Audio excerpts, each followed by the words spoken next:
The European Union has vowed to ignore the October 15 deadline set by Boris Johnson for signing a post-Brexit trade deal, once again warning the bloc will not budge on the key issue of fisheries.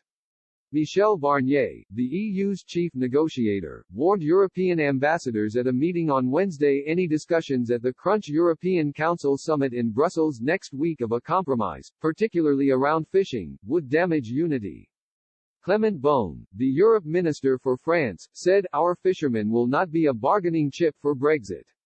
They will not have to pay the price for Britain's choices." Mr. Barnier will press home the point to European leaders that further concessions are needed from the UK and not fall into a trap set by Boris Johnson to turn the event into a negotiating deadline, according to a confidential note seen by The Times.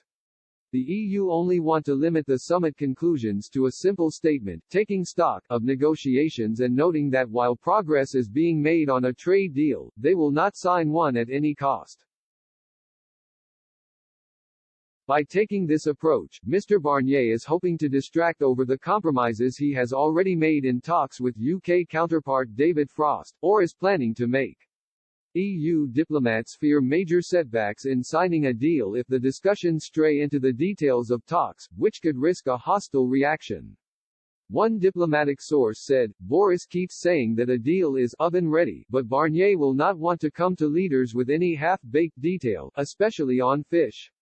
That can be dangerous and unpredictable." During talks with Lord Frost at Downing Street, the EU's chief negotiator Mr. Barnier will tell UK counterparts the bloc wants Britain to make a major concession on level playing field subsidy controls.